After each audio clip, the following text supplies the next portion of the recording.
ये कहानी है एक मजदूर पुष्पाराज की। उसने कैसे इलीगल काम करके अपना खुद का साम्राज्य बनाया, कैसे उसने अपने रास्ते में आने वाली हर मुसीबत का सामना किया। उसके सौतेले भाइयों ने भी उसका खूब अपमान किया और उससे अपने खानदान का नाम तक छीन लिया। फिर भी उसने सब कुछ खुद के दम पर कैसे बनाया, यही सब दिखाया गया है हमें इस मूवी में, जिसका नाम है पुष्पा द राइज। इसके डायरेक्टर हैं सुकुमार और इसे IMDb पर रेटिंग मिली है 7.6 की। हाय दोस्तों, हमारे चैनल फिल्मी कहानी में आपका स्वागत है। तो चलिए इस मूवी की कहानी को शुरू करते हैं। मूवी की शुरुआत में हम देखते हैं एक ट्रक जिसका पीछा पुलिस की गाड़ियां कर रही हैं। उसमें भरा है लाल चंदन जिसे पुष्पा चला रहा है। पुलिस वाले उस ट्रक को पकड़ लेते हैं और पुष्पा उनको रिश्वत देकर मामला सुलटाना चाहता है, पर वो नहीं मानते। फिर पुष्पा उन्हें मारने लगता है। जब पुष्पा हर आदमी को 1 लाख रुपए देने की बात करता है, तब पुलिस वाले मान जाते हैं और पुष्पा जिसका माल था उसे सौंप देता है और पुलिस वालों को पैसे दे देता है। मतलब यहाँ पुष्पा किसी और का माल पार करा रहा था। अब हमें 1 साल बाद का समय दिखाया जाता है।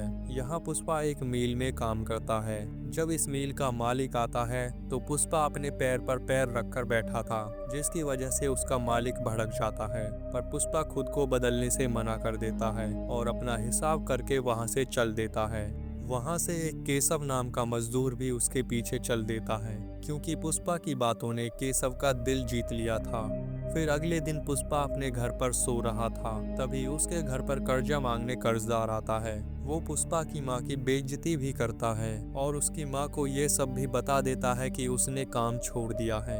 ये सुनकर पुष्पा की माँ उस पर गुस्सा करती है। फिर वो अपनी भैंस बेचकर सारा कर्जा चुका देता है। पर पुष्पा उससे कहता है कि जितने लोगों के सामने तूने बेइज्जत किया था, अब उन सब के सामने तारीफ कर। और उसे मारता हुआ वो उन सभी के घर ले जाता है, जहाँ वो आदमी सबको बताता है कि पुष्पा ने सारा कर्जा चुका दिया है। फिर वो नया काम करने के लिए एक गाड़ी में चढ़ जाता है, जहाँ 1000 रुपए दिन का मिलता है, पर यह काम गैर कानूनी है। फिर ये गाड़ी उन्हें जंगल में लेकर जाती है। यहाँ ये लोग चंदन के पेड़ काटते हैं। तभी वहाँ DSP गोविंद आ जाता है, क्योंकि पेड़ काटना गैर कानूनी है। सभी मजदूर अपना माल छोड़कर भाग रहे थे, पर पुष्पा उन्हें रोक लेता है और सभी अपना माल छुपा देते हैं, जिससे DSP गोविंद को कुछ नहीं मिलता और वो वापस चला जाता है। जब ये लोग अपना माल यानी कि चंदन की लकड़ी लॉरी में चढ़ा रहे होते हैं और अपनी दिहाड़ी ले रहे होते हैं, तब वहाँ DSP गोविंद फिर से आ जाता है। इस बार वो पूरी फौज लेकर आया था, पर पुष्पा उन पर पत्थर फेंक कर मारता है और फिर सभी मजदूर पत्थर मारने लगते हैं। लेकिन पुलिस वाले हवाई फायर करते हैं, जिससे डरकर वे सभी भागने लगते हैं। लेकिन पुष्पा उन लकड़ियों को लॉरी में बांधकर उसे लेकर वहां से भागने लगता है। उसके पीछे पुलिस वाले भी गाड़ी लेकर भागते हैं। वो उसके पीछे जा ही रहे होते हैं, लेकिन तभी पुष्पा सामने से पैदल चलकर आ रहा होता है। मतलब उसने लॉरी को कहीं छुपा दिया था। पुलिस वाले उसे पकड़कर स्टेशन ले जाते हैं और उसे खूब मारकर माल के बारे में पूछते हैं, पर वो उन्हें कुछ नहीं बताता। वो मारते मारते थक जाते हैं, पर उस पर कोई असर नहीं हो रहा था। पर तभी एक पुलिस वाला उससे उसके खानदान के बारे में पूछता है और तब पुष्पा याद करता है कि कैसे उसके सौतेले भाइयों ने उसके खानदान का नाम उससे छीन लिया। दरअसल पुष्पा की माँ एक मोलेटी वेंकट रमन नाम के आदमी से प्यार करती थी। वो शादीशुदा था, उसके अपने भी 2 बेटे थे और उसे पुष्पा की माँ से भी एक बेटा हुआ, पुष्पा। पर उनकी मौत के बाद उनके बड़े बेटे मोलेटी मोहन राज ने पुष्पा को नाजायज बेटा बताकर उससे उसका खानदानी होने का हक छीन लिया। पुलिस वाले की ये बात सुनकर पुष्पा थोड़ा परेशान हो जाता है। फिर पुलिस वाले पुष्पा को बाहर खाना खिलाने ले जाते हैं। वहाँ पर जक्का रेड्डी और जॉली रेड्डी भी आते हैं, जो कोंडा रेड्डी के छोटे भाई थे। ये तीनों मिलकर ही चंदन की तस्करी का सारा काम संभालते हैं और जो माल पुष्पा ने छिपाया था वो भी इन्हीं का था। पुष्पा 5 लाख रुपए में जक्का रेड्डी को माल का पता बता देता है, जिसके लिए उन्हें उसकी बेल भी करवानी पड़ती है। पुष्पा ने वो पूरा ट्रक ही एक कुएं में कुदा दिया था। माल मिल जाने के बाद जक्का रेड्डी पुष्पा को पैसे दे देता है। वापस लौटते समय जॉली रेड्डी पुष्पा को अपनी गाड़ी में बैठाने से मना कर देता है। तभी पुष्पा केशव से नई गाड़ी खरीद कर लाने को कहता है और फिर वे दोनों अपनी नई गाड़ी में अपने घर जाते हैं। रास्ते में ही उन्हें पुष्पा की मां मिल जाती है। वो उन्हें गाड़ी में बिठाकर मोलेटी मोहनराज के घर के सामने घुमाता है। फिर आगे पुष्पा कोंडा रेड्डी के घर जाता है। उसे वहां जक्का ने बुलाया था। वो वहां कोंडा रेड्डी को पुलिस से बचाकर माल निकालने का आइडिया बताता है। ये आइडिया वो सिर्फ कोंडा रेड्डी को ही बताता है। इसके बाद कोंडा रेड्डी उसे सारा काम दे देता है, वो भी 4% हिस्सेदारी के बदले। फिर पुष्पा ऐसे ट्रक्स तैयार करवाता है जिनमें वो ऊपर से दूध भरता है और नीचे चंदन की लकड़ियाँ। और फिर उसे गोविंद भी नहीं पकड़ पाता और उनका काम बिना किसी दिक्कत के चलने लगता है। फिर पुष्पा को अपनी ही गैंग के एक आदमी की बेटी से प्यार हो जाता है, जिसका नाम होता है श्रीवली। वो दूध बेचने का काम करती है। वे ट्रक्स में भी उसी के यहाँ से दूध भरवाते हैं, पर श्रीवली पुष्पा को बिल्कुल भी भाव नहीं देती। फिर एक दिन गोविंद उनके एक ट्रक को पकड़ लेता है, जिसमें श्रीवली के पिता और एक आदमी और था। वो उन्हें पकड़कर पीटता है और उन्हें अपना खबरी बना लेता है और वे दोनों इस काम के लिए मान जाते हैं। फिर हम देखते हैं कि श्रीवली और उसकी दोस्त पिक्चर देखने आए हुए हैं, पर उनके पास टिकट के लिए रुपये कम पड़ रहे हैं, तो केशव उन्हें 1000 रुपये देता है और बदले में श्रीवली से पुष्पा भाई की तरफ देखकर स्माइल करने को कहता है। वो अपनी सहेलियों के कहने पर मान जाती है। फिर अगले दिन वो ऐसा ही करती है और तभी पुष्पा उससे बात करने जाता है और वो उसे केशव के बारे में बता देती है, जिसे सुनकर पुष्पा थोड़ा गुस्सा होता है। लेकिन वो फिर कहता है कि चल अभी 5000 रुपये देकर बोल किस करने के लिए। उसके बाद हम देखते हैं कि बहुत सारे चंदन की लकड़ियों से भरे ट्रक कोंडा रेड्डी के गोदाम की तरफ आ रहे हैं। ये माल होता है मंगल शीनू का, जो इस पूरे स्मगलर सिंडिकेट को चलाता है। इसके बारे में श्रीवली के पिता और वो आदमी डीएसपी गोविंद को जानकारी पहले ही दे चुके हैं। वो उनसे कहता है कि माल गोदाम पहुंचते ही तुम मुझे फ़ोन करोगे। इसके बदले वो उन्हें 50 लाख का इनाम देने का वादा करता है। फिर दिखाया जाता है कि सीनू माल लेकर कोंडा रेड्डी के यहाँ पहुंच चुका है। सीनू उससे कहता है कि हम जाली रेड्डी पर भरोसा नहीं कर सकते, क्योंकि वो लड़की के चक्कर में पागल रहता है। तब कोंडा रेड्डी उसे पुष्पा से मिलाता है और उसके माल की जिम्मेदारी पुष्पा को ही देता है। उसके बाद वो श्रीवली से मिलने जाता है। वो उसे किस करने आई थी, पर वो उसकी गाड़ी में बैठकर रोने लगती है और कहती है कि पहली चुम्मा मैं अपने पति को ही करूंगी, और रोते रोते वहां से चली जाती है। फिर पुष्पा गोदाम पर जाता है। वो देखता है कि सारा माल अभी यहीं पड़ा है, जिसे अभी तक चेक पोस्ट के पार होना चाहिए था। तब एक आदमी उसे बताता है कि जॉली भाई रात भर पार्टी कर रहे थे, जिसकी वजह से माल लोड नहीं हो पाया। फिर पुष्पा उस ताले को तोड़ देता है जिसे जॉली लगाकर गया था। उसमें एक लड़की बंद थी। पुष्पा उसे उसके घर भिजवा देता है और माल लोड करवाने लगता है। तभी जॉली आकर उसे मारने लगता है, पर तभी कोंडा रेड्डी पुष्पा को फोन करके बताता है कि पुलिस को हमारे गोदाम के बारे में पता चल गया है, माल को कुछ नहीं होना चाहिए। उधर गोविंद भी अपनी टीम लेकर गोडाउन के लिए निकल जाता है। तभी पुष्पा उस सारे माल को वहां बहती हुई नदी में फेंकवा देता है और केशव को बहुत सारे पैसे देकर उस नदी पर पड़ने वाले डैम को बंद करवाने भेजता है। जब तक माल डैम के पास पहुंचता है, तब तक केशव वो डैम बंद करवा चुका था, जिसकी वजह से वो सारा माल वहीं एक जगह इकट्ठा हो जाता है। और गोविंद के पहुंचने से पहले वो पूरा गोदाम साफ कर चुके थे। उसे वहां कुछ नहीं मिलता। उसकी खुशी में मंगल सीनू अपने यहाँ एक पार्टी रखता है, जिसमें पुष्पा भी जाता है। उस पार्टी में ही पुष्पा 2 आदमियों को बात करते हुए सुनता है कि सीनू आगे मुर्गन भाई को ये माल टन के 2 करोड़ के हिसाब से बेचता है और सभी को टन का 25 लाख देता है। पुष्पा ये बात कोंडा रेड्डी को जाकर बताता है, पर वो पुष्पा से ही सीनू से दाम बढ़ाने की बात करने को कहता है, जिसके बदले वो उसे 50% हिस्सा देने को भी तैयार था। इसी पार्टी में केशव श्रीवली के पिता से पुष्पा के रिश्ते की बात करता है। वो उसे बताता है कि पुष्पा मोलेटी वेंकटरमन का छोटा बेटा है। ये सुनकर श्रीवली के पिता राजी हो जाते हैं और पुष्पा अपनी मां के साथ रिश्ता लेकर श्रीवली के घर जाता है। पर इसी बीच वहां मोलेटी मोहनराज आकर सबके सामने पुष्पा को नाजायज औलाद बताता है और उसकी मां की भी बेइज्जती करता है, जिसकी वजह से पुष्पा उसे मारने के लिए भागता है, पर उसे सब पकड़ लेते हैं। इस हाथापाई में पुष्पा की मां को चोट लग जाती है। वो उन्हें लेकर हॉस्पिटल जाता है हॉस्पिटल में पुष्पा की माँ उसे बताती है कि उन्होंने पूछा था कि तुम्हें मेरा प्यार चाहिए या समाज में इज्जत, और मैंने प्यार को चुना। मैंने सोचा नहीं था कि मेरी वजह से तुझे शर्मिंदा होना पड़ेगा। फिर पुष्पा ठान लेता है कि वो सबसे ऊपर जाएगा, और फिर अगले दिन वो मंगल सीनू के यहाँ जाकर दाम बढ़ाने की बात करता है, और उसी के फ़ोन से मुर्गन को फ़ोन करके पूछता है कि वो डायरेक्ट माल खरीदेगा क्या, क्योंकि वो ऑलरेडी माल चेन्नई पहुंचा चुका है।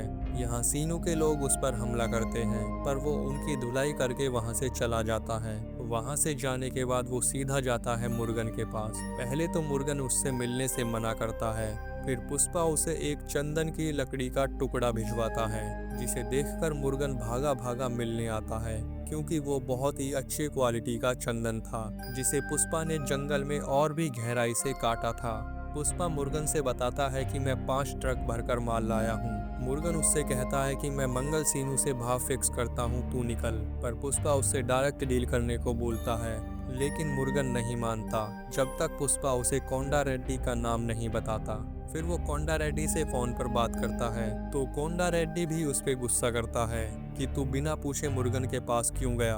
फिर पुष्पा उसे बताता है कि मुर्गन 1 टन का 1.5 करोड़ देने को तैयार हुआ है, तो कोंडा रेड्डी भी मान जाता है, और उसमें से आधा हिस्सा यानी कि 75 लाख पुष्पा अपना मांगता है और डील फाइनल कर देता है। फिर हम देखते हैं कि कोंडा रेड्डी गैंग को खबरियों का पता चल जाता है। जॉली उनमें से एक को मार देता है और श्रीवली के पिता को छोड़ देता है और श्रीवली को बुलाता है। फिर श्रीवली वहां आती है, तब जॉली रेड्डी उससे कहता है कि अगर अपने पिताजी को बचाना चाहती है तो एक रात मेरे साथ बिता, और उसे तैयार होकर रात में आने को कहता है। फिर श्रीवली तैयार होकर पुष्पा के पास जाती है और उसे सारी बात बताती है, पर पुष्पा को कुछ फर्क नहीं पड़ता। फिर श्रीवली उसे अपने प्यार का इजहार करती है, जिसे देखकर पुष्पा भी भावुक हो जाता है, और वो उसके साथ जाता है जॉली रेड्डी के पास, जहां वो जॉली रेड्डी को बहुत मारता है और श्रीवली को और उसके पिता को सही सलामत बचाकर घर लाता है। उसके बाद कोंडा रेड्डी जॉली को देखने हॉस्पिटल जाता है। उसकी हालत बहुत खराब थी, पर जॉली उसे नहीं बताता कि उसका ये हाल किसने किया है, क्योंकि वो खुद ही पुष्पा से बदला लेना चाहता था। आगे पुष्पा और केशव जॉली के बारे में बात कर रहे थे, तभी वहां कोंडा रेड्डी आ जाता है और उससे कल तिरुपति चलने के लिए बोलता है। केशव इस बात को लेकर घबराया हुआ था कि कहीं कोंडा रेड्डी ने उनकी बात तो नहीं सुन ली, पर पुष्पा बिल्कुल टेंशन फ्री था। फिर अगले दिन वो सभी तिरुपति के लिए निकलते हैं और वहां से हवाला का पैसा लेकर वापस आ रहे होते हैं। तभी कोंडा रेड्डी उसे नए गोडाउन की तरफ चलने को कहता है। उधर केशव को एक कामवाली से पता चलता है कि कोंडा रेड्डी ने उन दोनों की बातें सुन ली थी, और वो तभी पुष्पा को डेंजर का मैसेज करता है। पुष्पा वो मैसेज देख लेता है और तभी कोंडा के लोग उस पर हमला कर देते हैं। वे उसे बांधकर मारते हैं और उसके लिए कब्र भी खोदते हैं। पुष्पा को उसमें डालकर कोंडा रेड्डी उसे गोली मारने वाला ही था, पर तभी वहां मंगल सीनू का साला मोगलिस आकर कोंडा रेड्डी को मार देता है, और फिर दोनों गैंग के बीच गोलियां चल जाती हैं। जक्का रेड्डी, उसके आदमी और पुष्पा सभी लोग जंगल में भागने लगते हैं। मोगलिस और उसके आदमी उनके पीछे भागते हैं। पुष्पा अपने पीछे आने वाले आदमियों को तो मार देता है, पर मोगलिस जक्का को पकड़ लेता है और उसे मारने ही वाला था, पर पुष्पा उसे बचाने आ जाता है, और मोगलिस के सभी लोगों को मारने के बाद वो मोगलिस को भी गोली से मार देता है। वो भी तब जब मंगल सीनू फोन पर पुष्पा से अपने साले को छोड़ने की रिक्वेस्ट कर रहा था। फिर कोंडा रेड्डी की शोक सभा होती है, जहां मंगल सीनू भी आता है, जिसे एमएलए ने बुलाया था समझौता करने के लिए। वो सभी को वार्निंग देता है कि कोई लफड़ा नहीं करेगा, नहीं तो सबको गोलियों से भुनवा दूंगा। फिर मीटिंग में पुष्पा मंगल सीनू की सच्चाई सबके सामने बताता है। वो सबके सामने ज्यादा मुनाफे को भी दिखाता है, और वो सबको ज्यादा पैसा कमा के देने का वादा करता है। ये देखकर एमएलए उसे सीनू की जगह दे देता है, यानी कि पुष्पा को सिंडिकेट का हेड बना देता है, और सीनू वहां से अपने साले की डेड बॉडी लेकर चला जाता है। उसके बाद पुष्पा इन सबको इतना पैसा कमवाता है कि सब उसकी बहुत इज्जत करने लगते हैं, और वो खुद भी अब एक बहुत बड़ा आदमी बन जाता है। एमएलए भी उससे बहुत खुश था। उधर सीनू की बीवी अपने भाई की मौत का बदला लेने के लिए सीनू पर प्रेशर बनाती है। फिर पुष्पा की शादी श्रीवली से तय हो जाती है, जिसका कार्ड उसकी मां मोलेटी मोहनराज के यहाँ भी देकर जाती है। पर अब कहानी में एंट्री होती है नए एसएसपी भंवर सिंह शेखावत की। वो बहुत ही टेढ़ा एसएसपी था। पुष्पा अपने आदमियों के साथ उसे रिश्वत देने आता है, पूरे 1 करोड़ रुपए, और साथ में वो उसे अपनी शादी के लिए भी इनवाइट करता है। पुष्पा भंवर सिंह से इज्जत से बात नहीं करता, इसलिए वो कुछ तो कम है कुछ तो कम है करके पुष्पा के लोगों से कई बार गिनती करवा देता है। ये देखकर पुष्पा गुस्से से अपनी मुट्ठी बंद करता है, जिसमें भंवर सिंह अपनी रिवॉल्वर लगाकर मुट्ठी खोलने को कहता है, पर वो नहीं खोलता और समझ जाता है कि भंवर सिंह को इज्जत की कमी लग रही है, और फिर उससे इज्जत से सर कहकर बात करता है। तब शेखावत सर की कमी पूरी होती है और वो रुपयों से भरा बैग ले लेते हैं और साथ ही कहते हैं कि अब से हम बताएंगे कि कौन कितना हिस्सा रखेगा। फिर भी पुष्पा वहां से चुपचाप चला जाता है और उस दिन के बाद पुष्पा एसएसपी शेखावत की हर बात ऐसे मानने लग गया जैसे कि कोई छोटा बच्चा हो। फिर पुष्पा की शादी का दिन आ जाता है और वो कहीं गायब था। सब उसे ढूंढ रहे थे, पर वो था शेखावत सर के साथ। वो उनके साथ पार्टी कर रहा था। वे दोनों दारू पी रहे थे और एंजॉय कर रहे थे। तभी पुष्पा उन सारी बातों का जिक्र करने लगता है जिनमें शेखावत ने उसकी बेइज्जती की थी, पर शेखावत उससे कह रहा था कि भूल जा, वो पुरानी बातें हैं। पर पुष्पा चुप नहीं होता। वो कहता है कि आपके रिवॉल्वर में 1 बुलेट ज्यादा है सर। शेखावत अपनी बुलेट गिनता है, वो पूरी थी। पर जब पुष्पा बुलेट गिनता है तो वो उसे बताता है कि जिस दिन मैंने मुट्ठी बनाई थी और आपने अपनी रिवॉल्वर मेरी मुट्ठी पर लगाई थी, उस दिन वो गोली चलनी चाहिए थी, पर नहीं चली। वो बुलेट ज्यादा है इसमें। और इतना कहते ही वो अपने हाथ में फायर कर लेता है। यहाँ इन दोनों के बीच मामला गर्मा जाता है और फिर पुष्पा शेखावत के कपड़े उतरवाता है और अपने कपड़े भी उतारता है। फिर उसे बताता है कि तू बिना वर्दी के कुछ नहीं है और तुझे कोई कुत्ता भी नहीं पहचानेगा, पर मैं बिना कपड़ों के भी पुष्पा राज ही हूँ। वो यहाँ ये भी बताता है कि मैं उस दिन कुछ इसलिए नहीं बोला क्योंकि मेरी माँ अपनी पूरी जिंदगी में अब खुश हुई है मेरी शादी की वजह से। मैं उसकी खुशी नहीं छीनना चाह रहा था। तो दोस्तों, इसीलिए पुष्पा शेखावत का सारा कहा मान रहा था। फिर पुष्पा बिना कपड़ों के ही अपनी शादी में चला जाता है और शादी कर लेता है। शेखावत भी बिना कपड़ों के अपने घर जाता है, पर उसे उसका कुत्ता भी नहीं पहचान पाता जैसा पुष्पा ने कहा था। तभी शेखावत अपने कुत्ते को गोली मार देता है और पुष्पा के दिए हुए पैसों में भी आग लगा देता है। अब बस वो पुष्पा से बदला लेना चाहता है और यहीं ये मूवी खत्म हो जाती है। दोस्तों, इसके आगे की कहानी इसके पार्ट 2 पुष्पा द रूल में दिखाई जाएगी, जो जल्दी ही सिनेमा घरों में आने वाला है। उसकी कहानी भी जल्द से जल्द देखने के लिए हमारे इस चैनल को सब्सक्राइब जरूर कर लें। और अगर आपको हमारा वीडियो पसंद आया तो वीडियो को लाइक करें और कमेंट करके बताएं कि आपको इस मूवी की कहानी कैसी लगी। मिलते हैं आपसे अगले वीडियो में।